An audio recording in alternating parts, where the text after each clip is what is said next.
this genuinely felt like a big tennis match, and not because Novak returned, not because he didn't play tennis for 2 months, but because it was Yannick Sinner, and it didn't feel like a normal, everyday second round Masters matchup, Novak Djokovic versus somebody. It didn't feel like Novak Djokovic versus a regular world number 22 because Yannick Sinner is ranked 22nd best tennis player right now. It felt much bigger than that. If Novak would play an average number 22, somebody like I don't know, Christian Garin or Pablo Carreño Busta, guys like that, and no disrespect to those guys whatsoever, it wouldn't feel the same. This felt like the current best tennis player in the world versus perhaps maybe the next big thing, the next best tennis player in the world. So Novak was more than ready.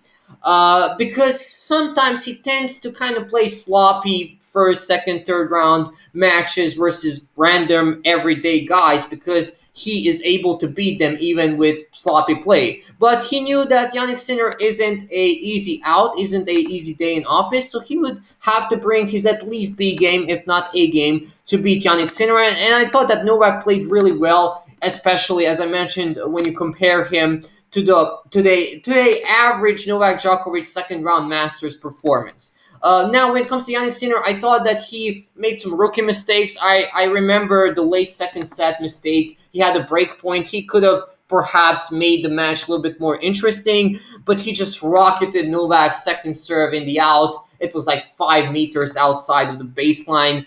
That was a kind of rookie mistake by Yannick Sinner. I thought that he was sometimes a little bit too nervous, but I was really impressed by him because it was 5-2 in the first set after he was up 2-1. So Novak was kind of okay doing his job, classic Novak. But then he actually, I think he had like 6 or 7 game points, and he finally managed to win his service game to go to win his third game in the match. So it's 5-3, and then he rebroke Novak after being down 30-0 in that game. So that was impressive. Of course, classic Novak. He rebroke him again to win the first set 6-4, and the second set was actually good tennis. It was good hard tennis. Novak was really good on defense. Yannick Sinner basically couldn't get any winners. So that was really great from Novak. He made some backhand mistakes, especially in the first set. He was just a couple of centimeters off sometimes, couple of really close calls. But yeah, I thought that Novak played really well, especially when you compare him to an average Novak performance in the second round. And let me just ask everybody, if you're Novak or if you're Rafa, Roger, whoever, do you like what do you think about Novak Djokovic's drop shots? I mean, personally, I just don't like him. I mean, it's funny sometimes. It's really ballsy sometimes because the dude is going to play a drop shot on a match point. He doesn't care. And today the drop shot was fairly working. I thought that he probably won, I don't know, 70, 75, maybe even 80% of the points, which were aided by a drop shot from him. But it's just, sometimes it just pisses you off because when he screws up, you think, oh my god, he could have won that point, but he played a stupid drop shot. But when he wins the point because of drop shot, you will say, oh, well, that's a drop shot. He would have won the point either way. So it's kind of a weird thing. I don't really like the drop shot. I mean, he should play it, but it's kind of, I don't know. Today was working, but tomorrow might not work. And I feel like today was a really good day when it comes to the drop shot, but usually he's like 50-50 and just pisses me off to watch that. It's kind of annoying. It's kind of, sometimes I think it's unnecessary. But yeah. Let me know in the comment section what do you what do you think, what did you think about the Novak Djokovic match, the first Novak Djokovic match after 2 months. I thought it was great.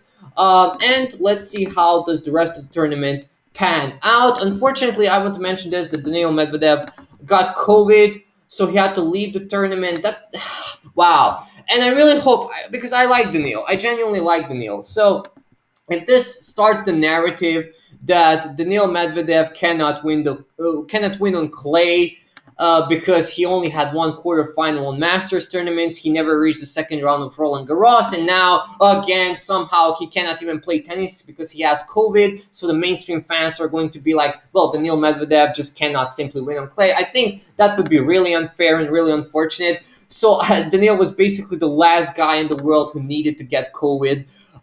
That's really sad. I don't know what will happen to his points because I really didn't even check. But if he loses his points, don't you think that's kind of stupid? Because we have these protected rankings. We have these protected rankings because of COVID.